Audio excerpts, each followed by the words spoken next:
ঘন্টা 2 ঘন্টা 4 ঘন্টা সিরিয়ালে তারা আমাদেরকে তেল দিচ্ছে 200 টাকা। তো 200 টাকা তেল দিয়ে আমাদেরকে তো সারাদিন চলা যায় না। আমরা বাড়াই তো মারতে পারছি না, রাইড তো করতে পারতেছি না। একবার তেল নেওয়ার জন্য ঘন্টা 1.5 ঘন্টা 2 ঘন্টা সময় লাগে, এবং তেল তো পাওয়া যায় না। যদিও পাওয়া যায় 2 ঘন্টা, ম্যাক্সিমাম ঘন্টা 1.5 ঘন্টা 2 ঘন্টা লাগে। এরকম সমস্যায় কখনো পড়ি নাই। যদি আমরা তেল না পাই আমরা কিভাবে আমরা করবো, আমরা টাকা আয় করতে পারি না। আমরা যদি দিনে যদি 3 ঘন্টা ব্যয় করে যদি 200 টাকার তেল নিই, তাহলে আমাদের চলবে না। আমরা ভাড়া মারতে পারবো না, তো আমাদের সংসার তো চলবে না এভাবে বলে। এই তেলের সংকট আমাদেরকে আসলে খুব কষ্টদায়ক দিচ্ছে এবং কষ্ট হচ্ছে আমাদের। আগে তো ধরেন তেল যেখানে সেখানে পাইতাম, তেলের জন্য চিন্তা ছিল না। এখন তো তেলের জন্য মেন চিন্তা হয়ে যাচ্ছে আমাদের, কারণ তেল না বলতে গাড়ি চালাতে পারবো না। কখন কোথায় গাড়ি বন্ধ হয়ে যায়, তখন তো আমাদের গাড়ি ঠেলে ঠেলে নিয়ে আসতে হচ্ছে। ধরেন শহরের মধ্যে 20-30টা ফার্ম আছে, তার মধ্যে তেল দিচ্ছে হাতে গোনা 4-5টাই, আর বাকি ফার্মগুলো বন্ধ। তো আমাদেরকে তেলের জন্য 2 কিলো 3 কিলো দূরে যায় তেলের জন্য সিরিয়াল দিতে হয়। সিরিয়াল দিতে প্লাস 3 ঘন্টা সময় ব্যয় করে 200 টাকার তেল দেয়। তো 200 টাকার তেল দিতে আমাদের চলতেছে না।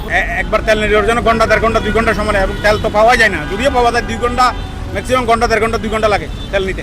আমরা চাই তেল স্বাভাবিক হয়ে যাক, তেলটা যা চাই লাইন ধরার পর আগে আমরা যেরকম নিতাম সেরকম হোক। অবস্থাটা খুবই খারাপ। আমরা বিভিন্ন পেট্রোল পাম্পে তেল পাচ্ছি না, বা এটার অনেক সংকট, মানে এতটা ভয়াবহ বলার বাইরে। এটার আমরা যে ব্যস্ত জীবনে যে কাজগুলো আমরা করতে পারছি না, যে তেলের সিরিয়াল অনেক লম্বা, তারপরেও পাচ্ছি না, তারপরেও তেল পাওয়া যাচ্ছে না। কারণ আমরা এই যে সমস্যাটা আমরা আগে কখনো, মানে এরকম সমস্যায় কখনো পড়ি নাই। টাকা মানে ইনকামের জন্য তো রাস্তা নামি। এখন যদি আমরা তেল না পাই আমরা কীভাবে আমরা করবো, আমরা টাকা আয় করতে পারি না, বা আমাদের যে সময়টা ওই সময়টা কভার করতে পারি না। তেলের জন্য তেলও পাওয়া যায় না। এখন খুবই অবস্থাটা খারাপ। আগের অবস্থা বললে আর বর্তমানের অবস্থা চেয়েও এখন ভয়ঙ্কর।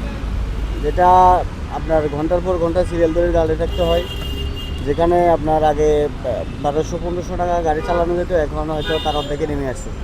সময় মতো তেল পাওয়া যাচ্ছে না। তেল না পাওয়ার কারণে হয়তো আমাদের পাঠাও রাইডারদের খুব কষ্ট করতে হচ্ছে। আর যে পরিমাণে তেল পাচ্ছি ওই পরিমাণে আমরা ইনকামের জন্য আমাদের প্রযোজ্য না।